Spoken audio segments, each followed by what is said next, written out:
Alors, le sujet, c'était rognons et riz de veau cuits en cocotte avec une purée de pommes de terre. Pas évident, parce que le rognon, les jeunes ne le travaillent pas beaucoup et on le trouve de moins en moins dans les restaurants. Le rognon, il se cuisait à l'ancienne très cuit. Maintenant, il se mange rosé. Le riz de veau, c'est facile. C'est un produit assez simple. Ça demande une cuisson et voilà. Et le plus compliqué dans tout ça, c'était la purée. Parce qu'une purée, c'est tellement simple que c'est difficile. Il y a de la purée, de la crème et du beurre, mais ça peut tellement changer tout. Si c'est trop cuit, si c'est mal cuit, si ça peut corder, si ça peut... Voilà. Et on a bien vu aujourd'hui, il y avait 3 purées, mais 3 purées complètement différentes.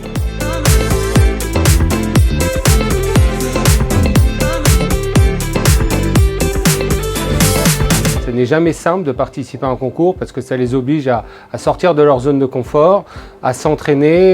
Il y a une certaine pression qu'ils se mettent pour pouvoir être au mieux. J'ai découvert ce concours par le biais de mon fils qui était aussi apprenti également au Fontanil. L'année dernière, il a décidé de s'engager avec son maître d'apprentissage sur ce concours. Ce qui était intéressant, c'est que ça lui a permis de se confronter à la réalité d'un concours et ça lui a permis de repartir sur des bases sereines et encore plus motivées.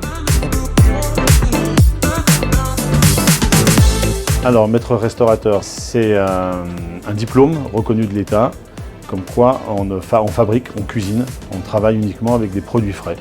Donc on a un cahier des charges qui est défini et un organisme extérieur qui nous contrôle et qui valide le process et qui valide le cahier des charges si on le respecte ou pas. En fait, on est cuisinier, c'est ce qu'il aurait dû avoir toujours, c'est les cuisiniers et les points chauds.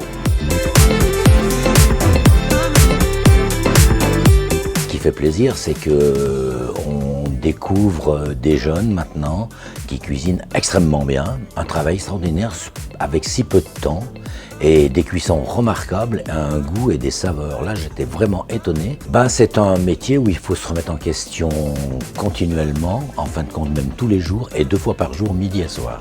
C'est comme une pièce de théâtre. Le midi, le service commence ou le soir, le service commence. On ne sait pas comment ça va se passer et on essaye d'être le plus performant possible. Comme une pièce de théâtre, ouais.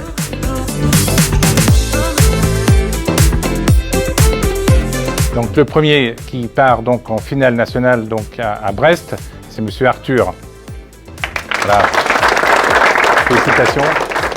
Et du coup, ouais, un peu stressé ce matin, mais ça a été en fait en général une fois qu'on y va, on est dedans, le stress il se dissipe et puis il n'y a plus qu'à faire ce qu'on sait faire.